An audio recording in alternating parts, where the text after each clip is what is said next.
Perspective now on the day that was and on his plans for his time before the Senate. Harvard Law School professor emeritus Alan Dershowitz. He's written an introduction to a new edition of the Constitution, the Declaration of Independence. Also with us tonight, CNN chief legal analyst Jeffrey Toobin. Professor Dershowitz, White House counsel Pat Cipollone argued today that impeachment was nothing more than an effort to overturn the election, saying, and I quote, "They're asking you to tear up all of the ballots all across the country on your own initiative, take that decision away from the American people."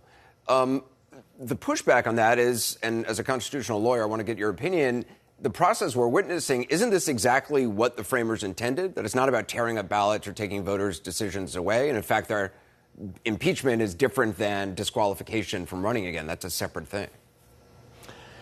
What I'm going to argue on Monday is that it's precisely what the framers did not intend, that is to remove a duly elected president from office and prevent him from running again based on vague, open-ended, and entirely subjective criteria like abuse of power and obstruction of Congress. The framers feared that those kinds of open-ended criteria would turn us into a British-type parliamentary democracy where, in the words of Madison, the president serves at the pleasure of the legislature.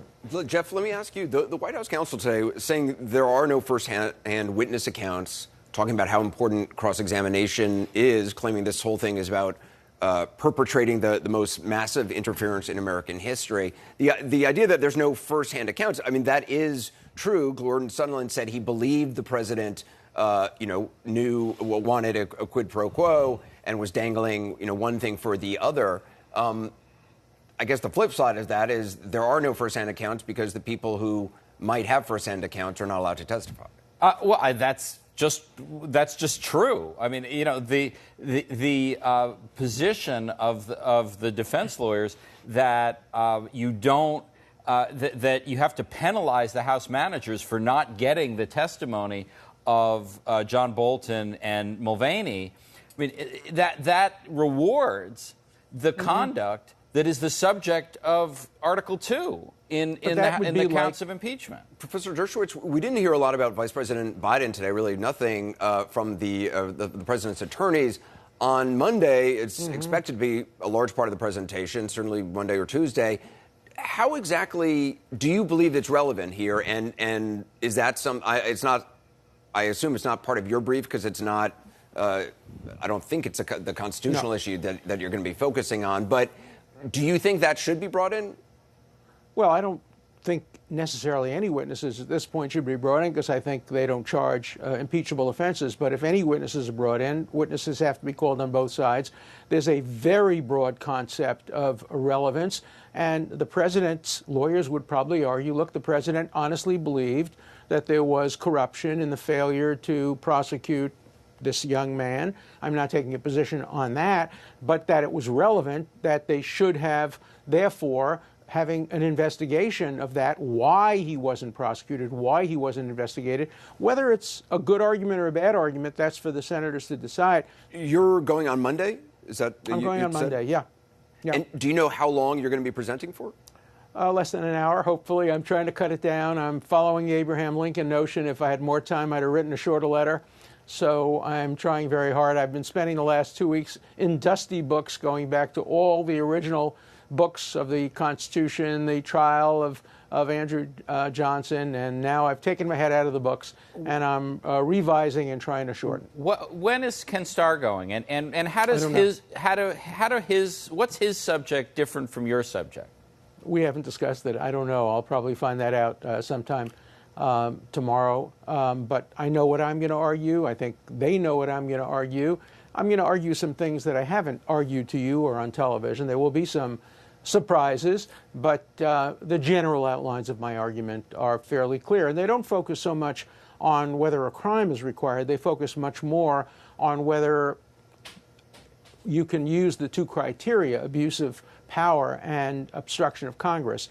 And I'm going to argue very firmly that those are not appropriate criteria. If they had ever been put to the framers would have rejected those criteria as too open-ended, and in the terms of Madison, it would turn America into a parliamentary-type democracy in which the president serves at the pleasure of the legislature, something that none of the framers really wanted. Professor Dershowitz, just sort of more of a logistical question.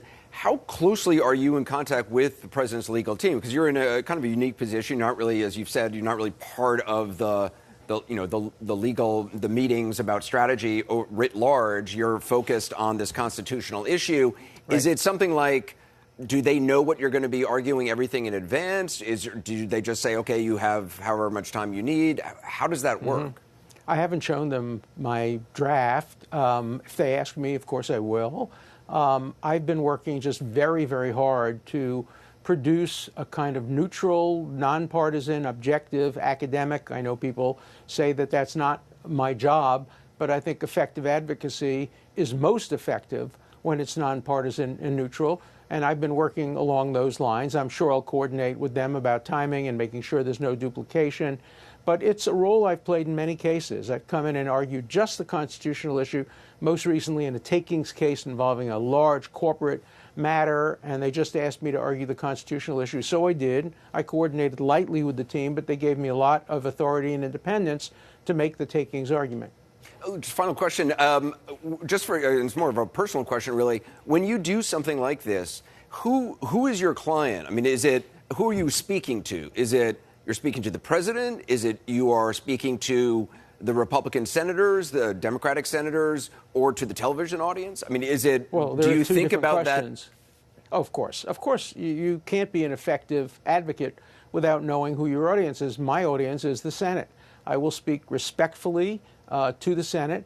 I will use Senate precedents, and I'll be arguing like I argue in a court. The big difference is, in courts, I'm always interrupted, and I have an opportunity to be spontaneous. Here, there are no interruptions, no objections, so I will speak for whatever it is, 45 minutes straight. I've never done that before, and it will be a unique experience for me to be uninterrupted.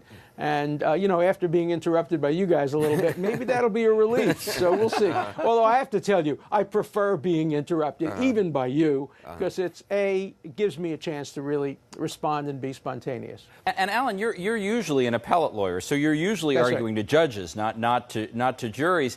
And the fact that judges ask questions, I mean, that's a huge advantage to you usually, because you know what they care about and what they don't care about. How will you know what the senators, what grabs them, or will you? It's going to be very hard, and I always look forward to hard questions. I've said in 55 years of arguing 250 appeals, I've never been asked a question that I wasn't prepared for. That doesn't mean I didn't always give the right answer, but I'm always prepared for the question, and that's why I'm looking forward to the Q&A period when we get these questions from the senators. Will you take part in that? And then I hope so, I would like to.